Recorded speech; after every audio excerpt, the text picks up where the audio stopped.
Voilà, dernier rendez-vous de l'après-midi avec Chloé Morin et Brice Teinturier. Brice, au-delà de la question de la santé quand même, ce scrutin, c'est pas un scrutin comme les autres, hein, c'est pas un scrutin ordinaire. Vous rappeliez, c'est votre 7e campagne présidentielle?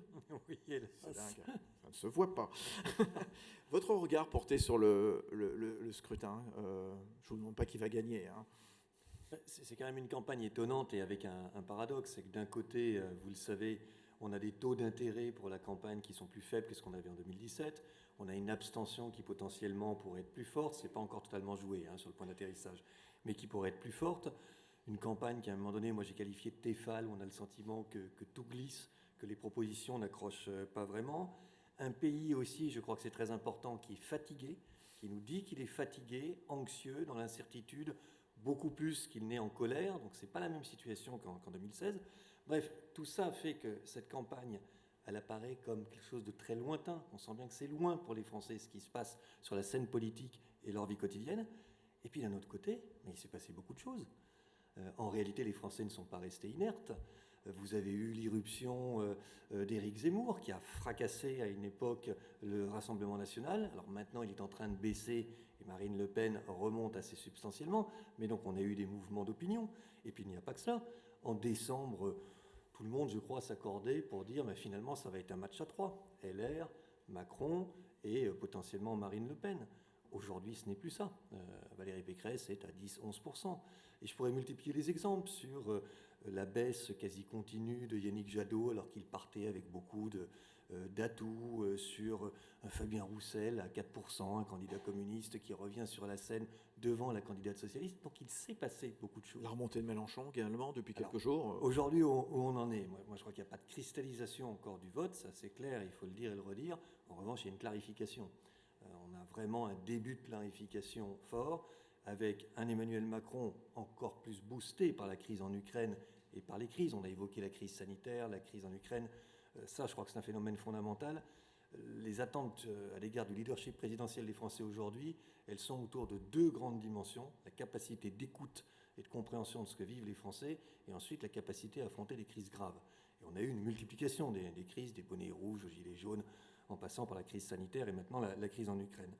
Donc oui, on a un Emmanuel Macron qui est dans une zone, on va faire court, 28-30%, donc très largement dominant par rapport aux autres candidats, et Marine Le Pen qui remonte, qui est maintenant à 17-18%, donc assez largement devant les autres.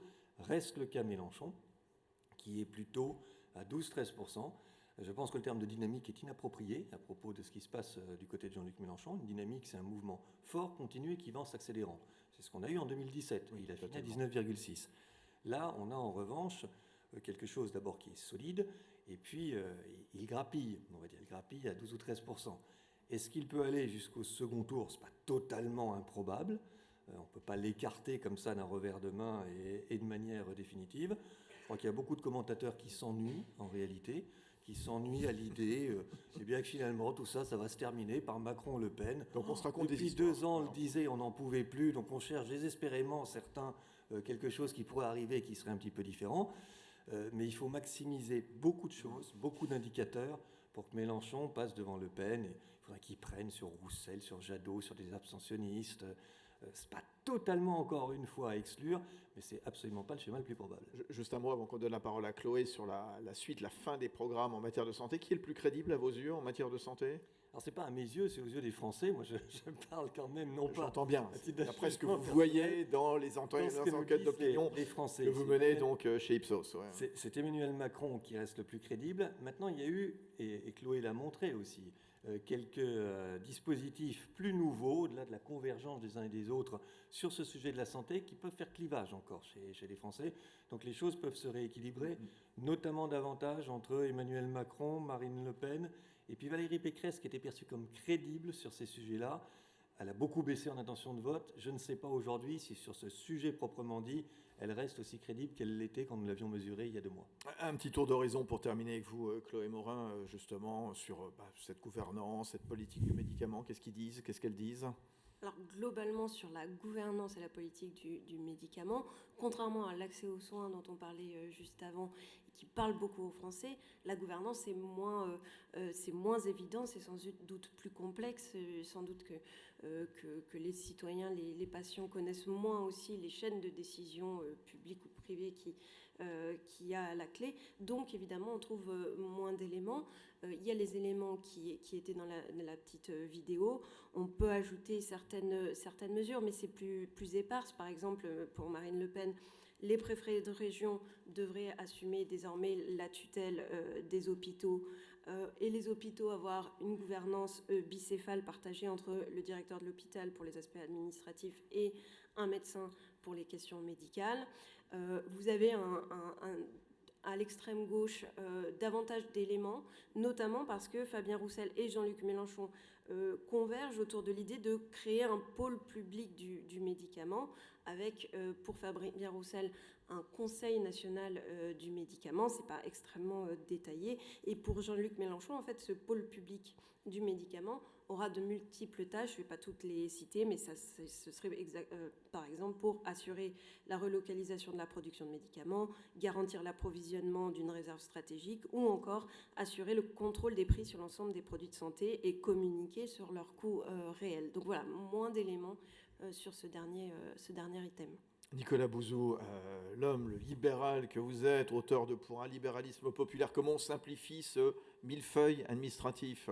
Alors, je trouve que en fait, ça pourrait faire l'objet d'un vrai projet de santé qui n'est pas aujourd'hui présent chez les candidats, mais qui est au fond comment est-ce qu'on redonne de la liberté et de l'autonomie à l'intérieur de ce système, comment on permet alors les expérimentations, selon la loi, elles sont permises, mais en fait, dans les faits, il y en a très peu. Donc, comment on libère l'expérimentation, comment est-ce qu'on assouplit le statut de l'hôpital public ? Moi, je trouve que, tiens, voilà, parmi les sujets un peu tabous, on parle beaucoup des phénomènes, à fort juste titre d'ailleurs, de démotivation à l'intérieur de l'hôpital. Alors moi, j'y vais et les gens, je les fais parler. Et ils me parlent beaucoup. Et ils m'expliquent très bien que le problème, ce n'est pas l'hôpital public. L'hôpital public, c'est très bien. Les Français, ils sont très attachés. C'est pas ça. C'est le statut de l'hôpital public qui fait que quand vous rentrez comme infirmier ou comme infirmière, 30 ans plus tard, vous êtes toujours à la même place. Infirmier ou infirmière. Voilà. Et ça, en fait, personne, alors en bloc opératoire ou anesthésiste, mais enfin, et ça, en réalité, personne ne peut trouver ça normal. Donc je trouve qu'il y a un magnifique sujet, mais qui doit se décliner de façon très concrète. Là, on n'a pas le temps, mais c'est vraiment la liberté et l'autonomie à l'intérieur du système. Et si vous me permettez, je sais qu'on doit conclure, mais Frédéric Collet, mais c'est lié à votre question, Fabrice, mais Frédéric Collet parlait tout à l'heure de la question de l'homogénéisation des études européennes. C'est fondamental. Moi, je les vois, les entreprises, les start-up qui me disent « Mais pour nous, c'est plus simple d'aller vendre un dispositif médical aux États-Unis ou en Chine qu'en Europe. Ouais, parce qu'en Europe, il y a 27 pays, donc 27 il y a autorités. 27 réglementations. Et ça, c'est un magnifique projet politique pour l'Europe. Mais je vais vous dire pourquoi on ne le fait pas. Parce que qui s'en occuperait aujourd'hui ? Je parlais des questions de gouvernance. Qui va s'en occuper ? Le ministre délégué aux Affaires européennes. Et non, il s'occupe d'autres choses, et notamment de l'Ukraine, des relations avec le Royaume-Uni, il a fort à faire. Le ministre de la Santé, non, il s'occupe de la santé des Français. Le ministre de l'Économie, non, le ministre de l'Économie en France, il s'occupe du budget, du soutien aux entreprises, de la fiscalité. Le secrétaire d'État au numérique, non, parce que c'est la santé, c'est pas... il s'en occupe dans le domaine du numérique, Cédrico, mais il s'en occupe pas dans le domaine de la santé. Vous voyez ce que je veux dire ? Vous pensez que cette présidence française de l'Union européenne pourrait changer les choses, quelque part, porter la voix de la France en matière de santé ou pas du tout ? Oui, je pense que ça va rester super osé. Ce que je suis en train de vous dire, en fait, je pense qu'il y a un consensus en réalité auprès des gens qui regardent ce sujet dans le pays et au sein du gouvernement. Donc on le porte. Mais comme vous le savez, vous connaissez ça par cœur, Fabrice, la présidence française de l'Union européenne, en fait, c'est déjà joué parce que ça se joue énormément en amont, donc ça se joue des années auparavant, donc c'est déjà joué. Puis en plus, aujourd'hui, voilà, c'est la vie, on traverse encore des moments difficiles qui absorbent énormément, énormément de ressources gouvernementales. Mais il ne faut pas perdre ça de vue, parce que c'est très important économiquement. Ouais. Florence Alouche, Florence, je ne vous oublie pas, Florence, vous êtes toujours en ligne. Comment on simplifie ce millefeuille administratif ? Tiens, un cas concret, tout ce qui s'est passé depuis 2 ans avec le Covid, qu'est-ce que ça a montré ou qu'est-ce que ça a prouvé ou pas ? Alors, sur l'exemple du Covid, c'est un peu particulier, mais si vous parlez de millefeuille administratif, moi je dirais pas millefeuille, parce que millefeuille, j'en fais qu'une bouchée. Or, Gourmande. un millefeuille, c'est en une bouchée. Or, c'est pas le cas. Le cas, c'est qu'on a besoin d'une agence pour les autorisations, une agence pour le prix, des bonnes relations avec les hôpitaux pour inclure dans les essais cliniques, les patients au centre des data.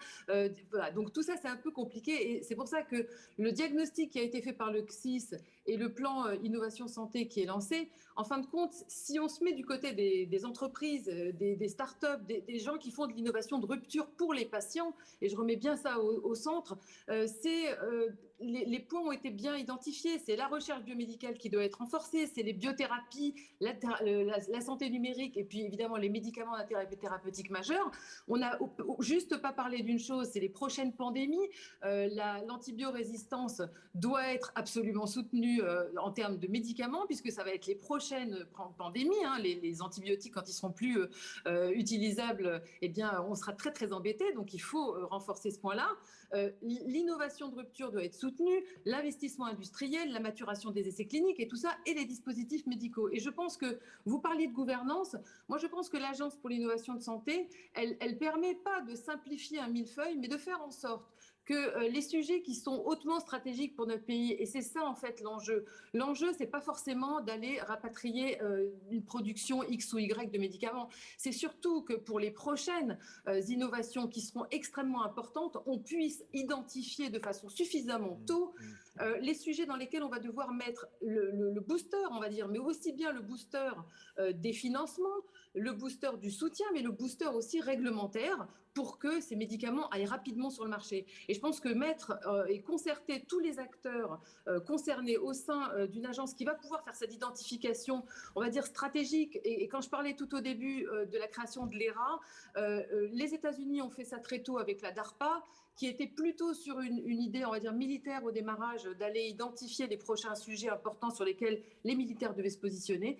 Et il y a une déclinaison dans la santé qui est tout à fait évidente. Et je pense que cette perspective de faire une agence qui va pouvoir justement identifier, soutenir, être ce fameux, pas un guichet unique, parce que j'aime pas trop les guichets uniques, je trouve qu'il y a plus la queue dans un guichet unique que dans plusieurs guichets, mais surtout de pouvoir identifier ce qui est important et ce qui doit être soutenu pour notre pays en termes de croissance, en termes d'accès pour les patients.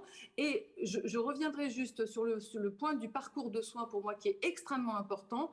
Si je reprends votre question sur la crise, les pharmaciens, et c'est pas du corporatisme, mais enfin les pharmaciens ont été quand même les acteurs principaux de cette crise, depuis les masques et les gels jusqu'à la vaccination. Et c'est pour ça que le dépistage, comme on l'a dit, la vaccination accompagnée, l'éducation thérapeutique, les outils numériques, c'est très bien, mais n'oublions pas que le pharmacien, au centre du village, de la ville, du quartier, c'est celui qui a permis d'avoir le contact avec les gens qui ne savaient pas faire de la téléconsultation. Tout et donc juste. Ça, c'est un point qu'il faut aussi mettre dans la partie de l'innovation. Ils ont beaucoup de choses à faire. Avant de conclure complètement avec Frédéric Collet, Magali Léo, Alexandre Loupy, alors que ce soit sur le rôle pour la France dans l'Europe du médicament ou les questions de simplification, notamment avec vous, Alexandre Loupy, vous qui êtes un évangélisateur en matière de blockchain, d'IA également. Voilà, comment est-ce que tout ça peut intervenir pour aller simplifier quelque part le process ? Bien, très bien, on élimine l'humain et on passe par un total d'automatisation par la machine. Non, c'est pas ce que je dis. Non, je dis ça, c'est presque une demi-plaisanterie. Vous savez que les smart contracts, les automatisations contractuelles par la blockchain existent et commencent à s'implémenter dans des chaînes de valeur, justement, pour réduire le nombre d'intermédiaires et avoir un certain degré d'automatisation. On pourrait imaginer que grandes agences de financement de la recherche implémentent ces stratégies pour l'évaluation des dossiers. On pourrait penser que toute l'industrie, avec le supply chain du médicament, puisse faire appel à des stratégies de blockchain. Je crois que c'est des choses qui sont déjà à l'échelle de preuve de concept. Bon, là, on rêve un peu. Ce qui va se passer, c'est que globalement, la recherche aujourd'hui, l'objectif, c'est 3% du PIB, 2,1 en fait dans la réalité, 0,8 sur l'académique de la recherche, et on ne va pas beaucoup changer dans 5 ans. Il ne faut pas se leurrer. Il ne va pas y avoir non plus... on a de bonnes intentions, le constat, il est fait. Je pense que tous les acteurs du monde politique ont le même diagnostic. Après, qu'est-ce qui va réellement être fait pour augmenter le salaire du personnel paramédical, augmenter le salaire des chercheurs, etc. Concrètement, voilà, c'est un peu compliqué. Et puis, dans le dernier domaine, moi, je voulais souligner quand même que le crédit impôt recherche, dont ma start-up a énormément bénéficié, est décrié pour les multinationales qui font de la recherche. Et donc ça, je mets en garde quand même sur la réduction de ce crédit d'impôt recherche. On doit rester dans ce cercle vertueux du public-privé et de la recherche qui peut se faire dans les deux. Spontanément, il n'est pas remis en cause. Enfin, je n'ai pas l'impression que ce crédit impôt recherche soit remis en cause par des candidats. Enfin, je pense... Non, mais il faut bien le regarder, il ne faut pas le perdre de vue. Bon, alors il a raison, Frédéric Collet. Et puis aussi, juste, je termine, et puis il y a des choses importantes qui doivent parler, c'est la loi Pacte quand même, qui permet à des personnes d'aller dans l'aventure industrielle, et que ça, c'est pour la compétitivité de la France, et c'est ultra, ultra important. Et puis les fameux contrats cadres, nous, qui nous empêchent dans les laboratoires, justement, d'évangéliser et d'attirer des profils de haut niveau. Magali Léo, ça sera quasiment le mot de la fin avec vous, avant de retrouver Frédéric. Oui, alors. Que vous attendez, vous, les patients, dans ce. Vous parliez tout à l'heure de millefeuille administratif et comment on fait pour le réduire ou simplifier les procédures qui peuvent ralentir l'accès à l'innovation et autres initiatives vertueuses. En réalité, il faut quand même se rappeler pourquoi on a aujourd'hui l'écosystème qu'on a. On a aussi un système avec un fonctionnement d'agences scientifiques indépendantes qui ont leur intérêt. Et donc, moi, je voudrais quand même terminer cette journée sur une approche un peu positive quand même de notre système de santé, parce qu'on a quand même un système de santé qui a tenu le coup pendant la crise. Il a été effectivement largement ébranlé, il a révélé beaucoup de ses faiblesses, et on le voit à l'hôpital public, mais on a des agences qui ont tenu le coup, et on en a même rajouté, puisqu'on a même créé un comité d'orientation de la stratégie vaccinale qui joue pleinement son rôle. Donc moi, je pense que le système, il fonctionne, il est performant, il y a sans doute de l'huile dans les rouages à introduire. Et peut-être ma dernière chose, c'est qu'on a beaucoup parlé, et les candidats d'ailleurs parlent beaucoup de l'hôpital public, ils sont nombreux à faire des propositions autour de l'hôpital public, des carrières, de la formation. On parle également, beaucoup parlent de la T2A, de la réforme du financement. On parle finalement assez peu de l'hôpital privé. Et d'ailleurs, je n'ai vu aucune proposition autour de l'hôpital privé, des cliniques à but lucratif notamment. Or, on a quand même aujourd'hui une réflexion aussi de société avec la sortie d'un livre révélateur sur le fonctionnement des EHPAD privés. Donc moi, je suis assez surprise de voir qu'il n'y a pas de proposition sur la façon dont fonctionnent ces établissements privés et là encore où sont régulées les pratiques de ces établissements. En tout cas, le système fonctionne. Vous nous dites, Magali Léo, il faudrait mettre un petit peu d'huile dans les rouages. Comment on simplifie alors au final Frédéric Collet, quelles sont vos propositions au nom du LEM? Tout à l'heure, Chloé Morin a évoqué, ça a été repris, le fait que pendant cette crise, l'administration s'est beaucoup mobilisée aussi. On a vu aussi du génie venir de l'administration pour trouver des solutions, apporter des réponses. Vous l'avez également dit, Magali. Donc je pense qu'il faut garder ça. Il y a un certain nombre de sujets de la crise qu'il faut vraiment mettre à la banque et qu'il ne faut pas perdre de vue. Maintenant, en fait, cette question de l'innovation, en fait, toute la question est de l'accès à l'innovation dont on est en train de parler. Et ça me rappelle un peu notre fonctionnement dans nos entreprises. On sait très bien qu'on peut avoir des fonctionnements très complexes. On voit des chefs de projet qui viennent voir un service, puis un autre, et on sait qu'au fur et à mesure, il y a de la déperdition. Il y a une perte d'efficacité. En plus, à la fin, quand le chef de produit a vu tout le monde, on lui dit, alors là, maintenant, c'est bien, tu vas aller voir le global. Alors là, on le crucifie complètement. Et en fait, nous avons aussi un global chez nous. C'est-à-dire qu'à la fin, on peut imaginer que le projet soit porté à l'Élysée. C'est un peu le global. Mais je dis ça en plaisantant, mais c'est pas tout à fait ironique, parce qu'on sait que nous avons aujourd'hui 12 interlocuteurs différents dans l'administration. 12 interlocuteurs. Comment est-ce que vous voulez parler d'innovation, de rapidité, d'accès avec 12 interlocuteurs qui sont tous des gens intelligents, charmants, dévoués, compétents, tout ce qu'on veut, mais ils sont 12, et ils peuvent avoir des objectifs, des priorités, voire même des avis sur le demande de faire qui sont différents.